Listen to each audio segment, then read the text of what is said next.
Hello everyone, welcome back to another DST D&D skill tree video. Today we'll be looking at the Witch.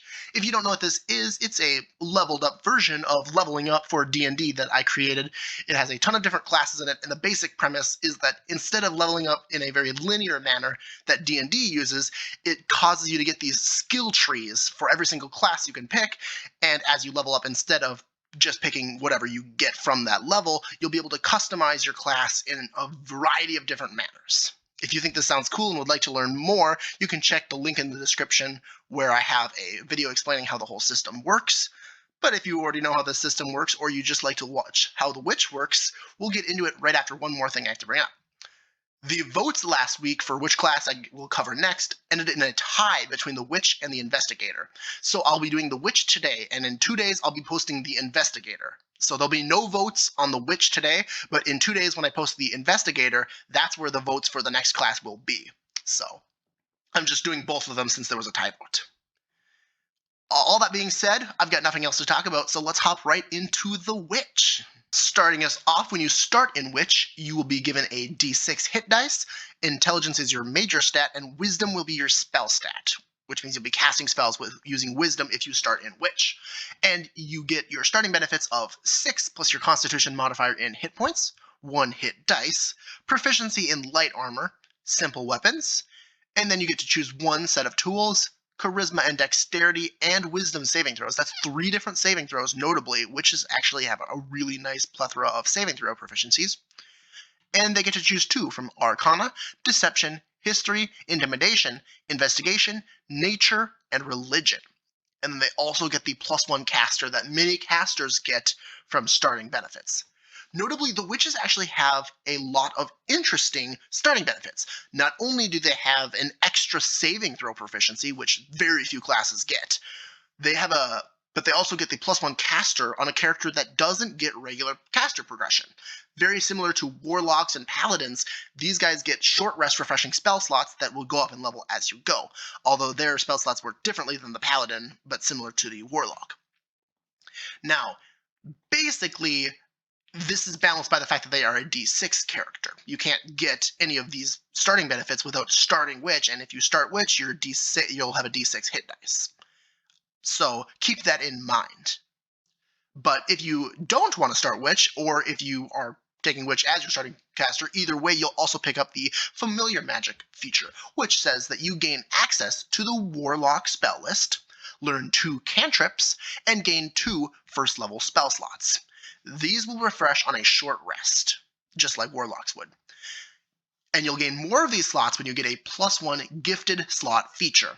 The slot you gain will be the same level as your other gifted slots.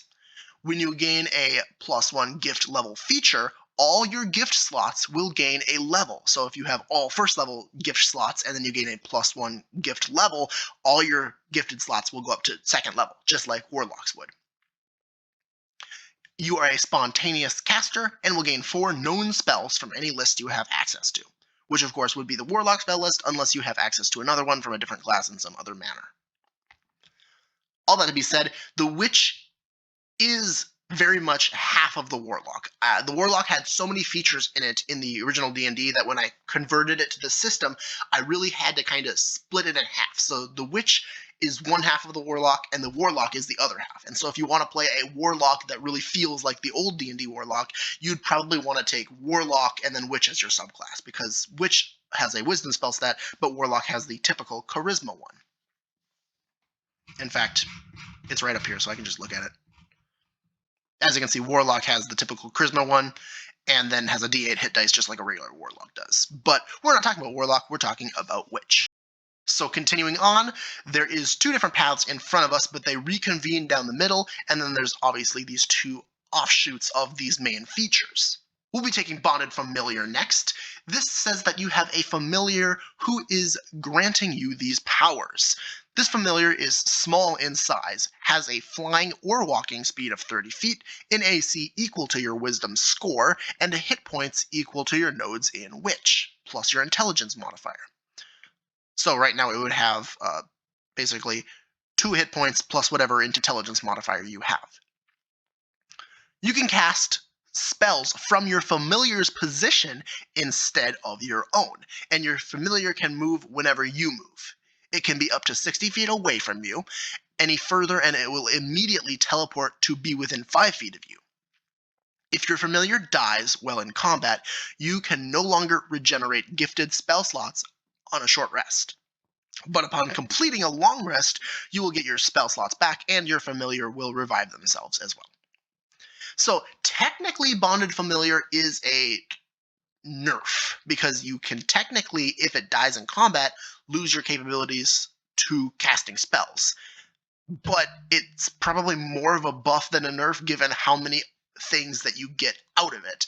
Not only do you get a really nice buff to how far you can cast from, up to 60 feet further, but also just having another body on the battlefield that might be targeted is pretty good. It's going to have a decent AC because your wisdom score is your spell stat, meaning that you'll probably want to have an 18, 19, 20 spell score on that score at some point very quickly, and leveling that up as soon as possible with your ASIs. As you continue down these familiar branch with all these nodes available to you only after picking up Bonded Familiar, your familiar not only gets stronger, but being able to revive it will be easier later as well. So we're going to continue down it to see what you have available. We'll pick up a feat first, and notably, unlike some other casters, this caster will actually have a lot of different features available to them other than just spell slot progression, given that they don't follow the typical +1 and +2 caster levels. We can take this offshoot here to pick up Grasp of Hadar. Now, notably, the Witch and the Warlock are very similar in this. They have a lot of offshoots that you can pick up if you really want to, but you don't have to pick them up, and you can instead just continue forward to get to the the end branch features that are really strong. But Grasp of Hadar says that when you hit a creature with your Eldritch Blast, you can move that creature in a straight line 10 feet closer to yourself. This is pretty fun, and obviously this is from the Warlock list, so if anybody's ever played a Warlock, you'll know how fun this could be if you took it as one of your invocations. Next, we can pick up Distant Familiar. This allows your familiar to be up to 100 feet away from you, so now that range for extra spell slot casting will be 100 feet instead of just 60. We can grab it Familiar Depth as an offshoot here, which says you can breathe underwater and you gain a swimming speed equal to your walking speed.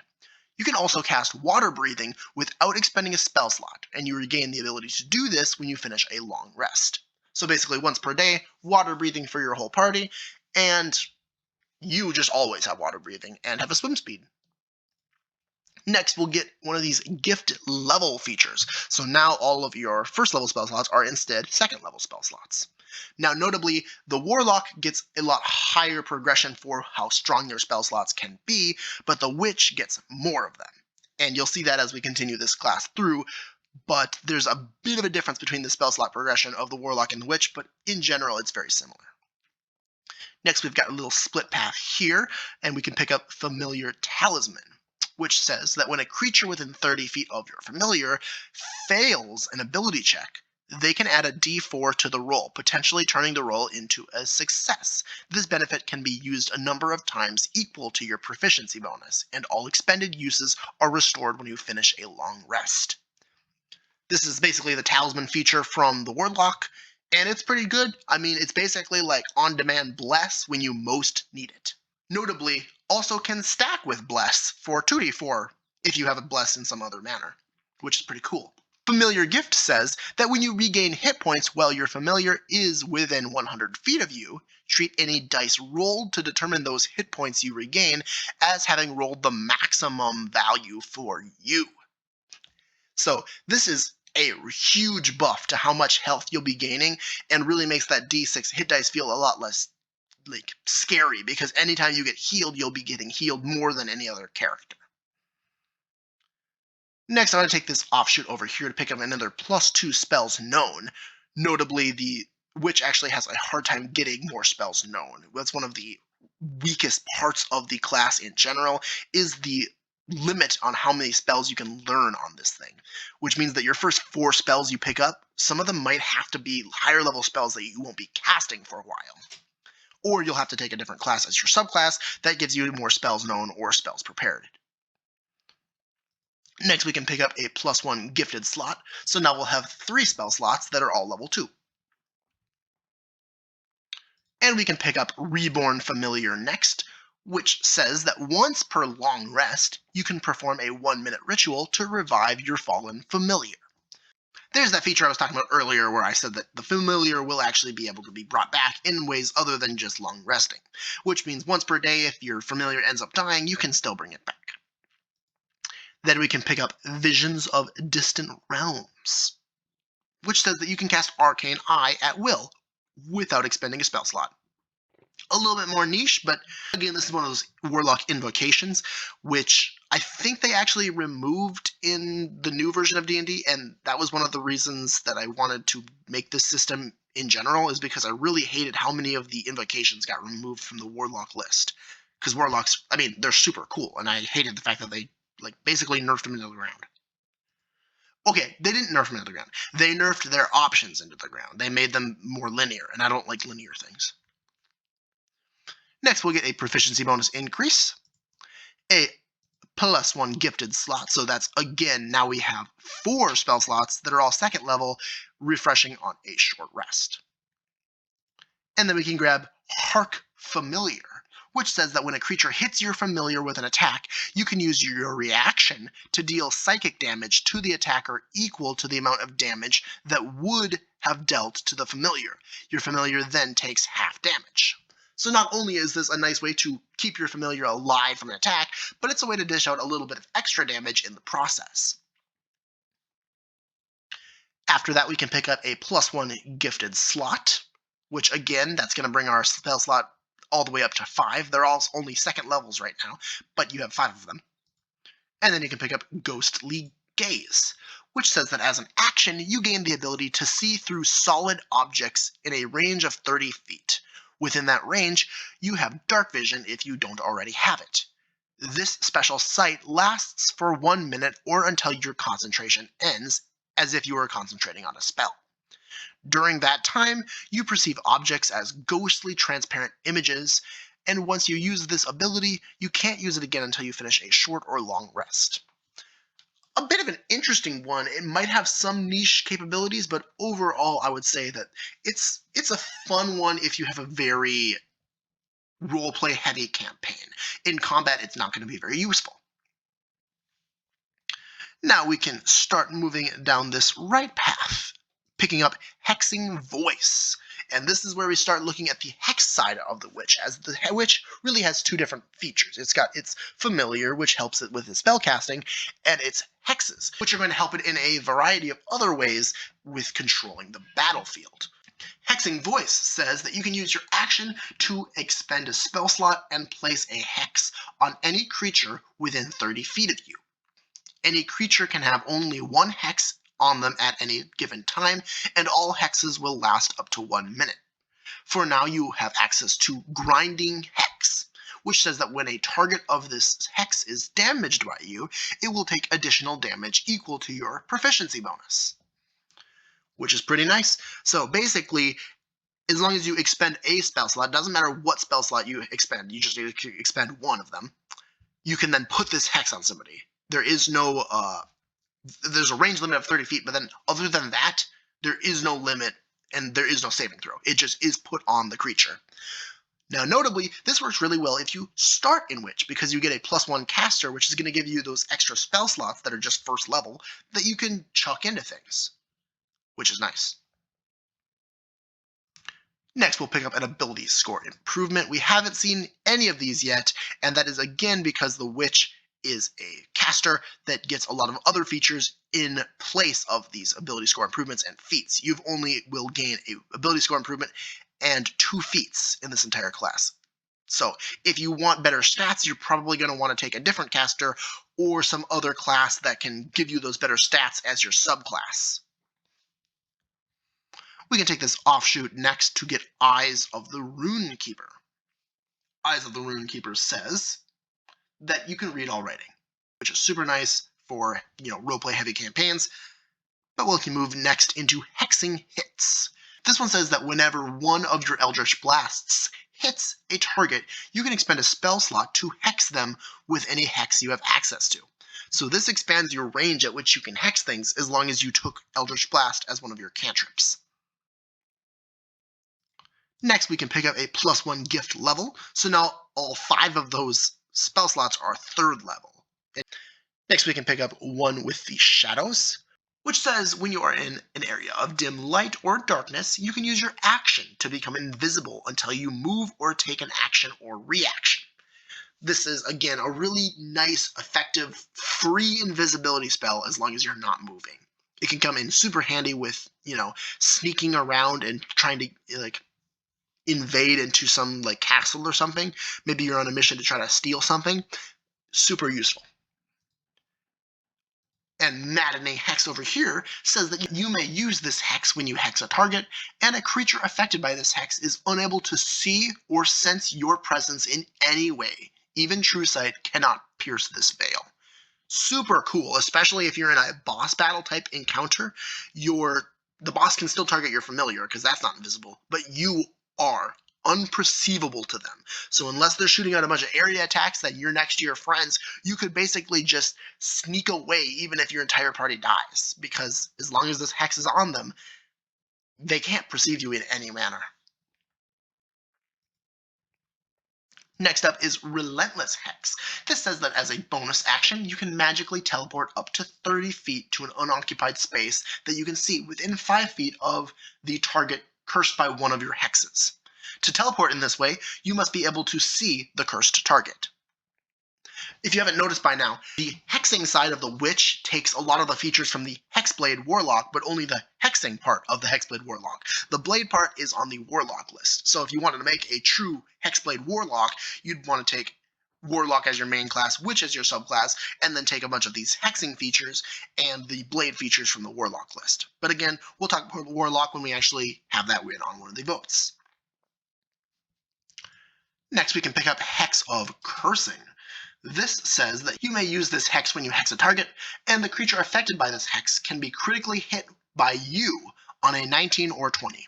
A somewhat niche feature, especially on a witch, which is probably not going to be making a whole lot of attack rolls, but it could be super useful if you're multi-classing in some way or even subclassing with a martial character that does want to use, a few levels of witch just to pick this up and use any of the spell slots that they have access to hex a target and then just go ham on them.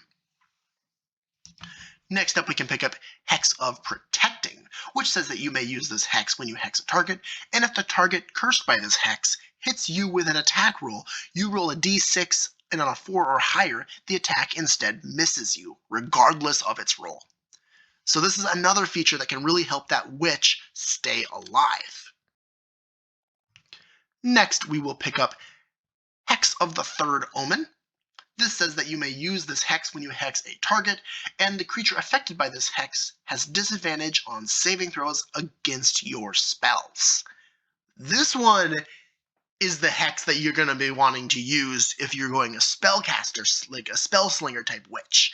If you're not trying to control the battlefield with your hexes and then, shoot out Eldritch Blasts to keep hexing new targets, the real bread and butter of this type of witch would be to use Hex of the Third Omen on a target and then just keep nailing them with, things like Disintegrate, which are going to be really useful if they can't get their saving throws to succeed. Next, we'll pick up a proficiency bonus increase, a +1 gifted slot, which again, now we'll have 6 of these, I believe. But again, you can take these in any order you want. So you'll see that you'll be getting a lot of extra slots, but not a lot of leveling up of those slots. This offshoot here, Sculptor of Flesh, says that you can cast Polymorph once using a spell slot, and you can't do this again until you finish a long rest. Next up, we'll pick up Master of Hexes, which says you can spread your hex from a slain creature to another creature, and when the creature affected by one of your hexes dies, you can apply the curse to a different creature that you can see within 30 feet of you, provided you aren't incapacitated. So notably, this is a bit of anti-synergy with the Hexing Hits ability, which gives you that, hex on an Eldritch Blast hit, but it does allow you to save your spell slots a bit because, moving a hex isn't consuming a spell slot, whereas just hexing a new target is. And the other features on the end of this are the +1 gifted slot feature and the +1 gift level feature, both of them either increasing the level of spell slots you have or giving you another one. And the only spot we have left to go through is this middle path, starting off with Otherworldly Leap. This just says you can cast Jump at will without expending a spell slot, so more free casting for the witch. Next up, a +1 to our gift level. This is super cool, and it's also in a really nice area to pick this up and pick this up really quickly so that you can, pick up those double level increases on short rests. There's, of course, one over here as well. So you can pick up all three of these to pop your spell slots all the way up to 4th level by level 5 if you just pure class Witch and gun it for it. I don't know how useful that could be, but if you're thinking of an interesting build that might want that, it's available to you. Next, we can pick up Witch Sight, which says that you can see the true form of any shape changer or creature concealed by illusion or transmutation magic, while the creature is within 30 feet of you and within line of sight. And after that, we can pick up Brood Resilience, which says that you can choose one damage type when you finish a short or long rest. You gain resistance to that damage type until you choose a different one with this feature. Super nice. Basically, again, giving that witch the ability to just stay resilient against damage even though they have a pretty low hit point count. The other thing I would want to bring up is that Brood Resilience is one of the few features that is on multiple class lists. This is actually also on the Alchemist skill tree. So, a fun feature. We'll pick up another feat. This is the last feat we'll get on the witch class itself. And after that, we can pick up another gifted slot. So this is another slot to be added to your slots. After that, we'll pick up Whispers of the Grave, which says that you can speak with dead. This is the spell at will without expending a spell slot. Super, super nice, especially given that the amount of times you'll actually want to cast Speak with the Dead will often be outside of combat anyway, and so you're not really concerning yourself with how many spell slots you're using. But this also means that you can go to a graveyard and speak with everyone, because there is no spell requirement. We'll pick up a +1 to our proficiency bonus, and a node that I added mainly because I thought it was really fitting, flavorful for the witch, which is Flying Broom. You can select a mundane item that you imbue with magic essence, allowing it to float. You can have up to 2 medium or 1 large and 1 small creatures riding this object at a time, and it has a flying speed of 60 feet. You control the movement of this object. It moves when you move, and it will cease functioning when you no longer see it. And after a long rest, you can choose to imbue a new object with this power, but the old one will also lose its power. So basically, you can have 1 flying object at a time, and you can ride the flying object. As long as you can see it, your friends can ride around on it while you control it. A lot of different ways you can use this for flight, but it is a bit far away. This is a 9-node commitment, keep in mind. After that, we'll pick up a +2 spells known. Again, this is the only other instance of +2 spells known on the witch. In total, the witch only learns 8 spells known. It's a very small list, so if you want a lot of spell slot variety, you're definitely going to need to subclass a different class into this. But if you're fine with only knowing 8 spells and you want to be really good at those 8 spells, you'll be getting a lot of spell slots to use them on that refresh on a short rest. So just choose wisely. Next, we'll pick up our third and final cantrip we get on this class. Again, not a whole lot of variety on the witch when it comes to spell choice, but you do get a lot of spell progression, which is kind of the important part. And the final feature available to the witch class is Limited Witch, which says that as an action, you can speak your desire to your familiar, requesting the effect of 1 spell that is 6th level or lower and has a casting time of 1 action. The spell can be from any class's spell list, and you don't need to meet the requirements in that spell, including costly components. The spell simply takes effect as part of this action. Once you use this feature, you can't use it again until you finish 1d4 long rests, and you cannot use this feature if your familiar is currently dead, which technically means that if you don't have a familiar, you can't use this either. But that being said, it's really nice to be able to pull any spell from any list, as long as it's 6th level or lower, and just cause it to happen.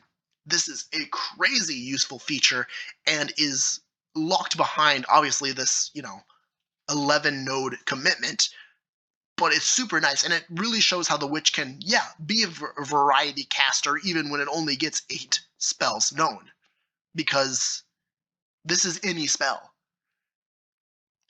In the end, if you do complete the witch class list, you will have 8 5th level spells that refresh on a short rest. So whatever I said about not having good spell progression, that goes in the dumpster when you have 8 5th level spell slots that refresh on a short rest. And on top of that, you'll be a +1 caster, which means that you also have 2 first level spell slots, probably going to be used on hexes. But, shield is a first level spell, and you can pick it up with a few different feats or other classes to pick up. There's a ton of useful features and abilities that can be used with a first level spell slot, especially these hexes. That being said, let's look at some feats that will come in handy on the witch. Notably, you do only get 2 plus your starting feat, so 3 total, but you can of course multi-class or subclass to get extra feats, and so I'll keep that in mind as I go through the feat list. Basically, the studied, ritualist, learned, or mana rich, all of these are really nice on characters that don't have a lot of caster levels but want more caster levels. Especially +2 caster over here will become in clutch for the witch, being able to use hexes more often. Ritualists can allow them to make their spell slots last a little longer as long as they've got ritual spells to be casting, but in general the amount of spells that you get access to on a witch is pretty low, so this might not be as useful as studied, which just gives you more spells known. You can take it up to twice, and both times it'll give you +2 spells known. Another feat super useful to the witch is Wizard Initiate. It says that you learn 2 cantrips from the wizard spell list, which again, that's doubling the amount of cantrips you have access to, which can come in handy. And you'll learn 2 first level spells that you can cast each once per long rest without using a spell slot. Notably, one that I think of that's really useful is Shield here, because your familiar can cast your spells. So if your familiar is getting attacked, cast Shield with your familiar. And now your familiar gets a +5 to its AC, which is already pretty high because it's going to be your wisdom score. So if you've got an 18, a +5 gets it to 23, that attack probably isn't hitting. Another initiative feat that's really useful is Witch Initiate itself. This is that when you cast a spell that creates an area, such as a sphere or cylinder, you can instead create 2 of that area that are half rounded up as large, both still within the spell's range. This is a super interesting and kind of out of nowhere feature for the witch, but it can come in super handy. A lot of warlock spells are area of effects that stay on the ground and continue attacking creatures, such as black tentacles. Be really nice to have 2 of those just slotted in the best location for your battle where your party can take the most advantage of this. The only other feat I'm going to recommend, because again, witches don't get a whole lot of feats, so I want to keep it a little bit shorter for this class, is Tough. You gain a hit point for every class node you take or have taken, and whenever you roll hit dice, re-roll any ones. It's just a great way to keep your health a bit higher, especially in a character that's got a d6 hit dice. And of course, you can get it at its second level by taking another feat in this to get a +1 to your constitution, and then whenever you roll hit dice, the minimum number rolled on each die is equal to twice your constitution modifier. Just another great way to keep your witch going stronger. Other than that, I don't have anything more to say about the witch. I think the witch is really good at what it does. It is unmatched in some of its control capabilities with those hexes, but it does fall short in a lot of other things it does. For example, its familiar is really weak, and keeping it alive might be difficult. It's got a decent armor class, but it doesn't have a lot of health. That being said, it will get more health as you level up. A witch has plenty of nodes, and it gets hit points equal to the amount of nodes you have plus your intelligence score. So, say you have a +3 intelligence and you've got 20 nodes in witch. That's only a level 10 character, by the way. That's still 23 hit points, which isn't, it's not nothing, but it's not a whole lot. The point is that the downfalls of the witch are very well made up for the pluses that you get. Not only do you get 3 proficiencies for saving throws off the bat, you get a ton of casting capabilities with your short rest refreshing 8 spell slots if you get all the way there that are all 5th level. The abilities that you get off the witch have some give and take, and that's kind of how I've designed the system in general, to give you a lot of give and take. If you take the witch alongside something like a wizard, the wizard will immediately make up for all the bad things that the witch gives you, and you'll get a little bit slower progression on the witch, but it can come in handy. Or you could go for, a warlock and witch and just go down the hex route to get a lot of hexes off with your warlock spell slots. Or perhaps you want to go with like a melee character and then grab your familiar so that your familiar can be shooting off spells while you attack in melee. There's so many different combinations that the witch can give you, and I really like it. That being said, that's the end of this video. No votes on this video. Check out the investigator when I post it in about 2 days here, and you'll be able to vote on the next class there. But that all being said, I hope you enjoy the video. I hope that you enjoy my content. If you do, I'd really like it if you left me a like, left me a comment, and subscribed, because these all help me improve the content I make and also keep me making more content. That being said, thank you for watching, and I hope you all have an excellent day. Goodbye.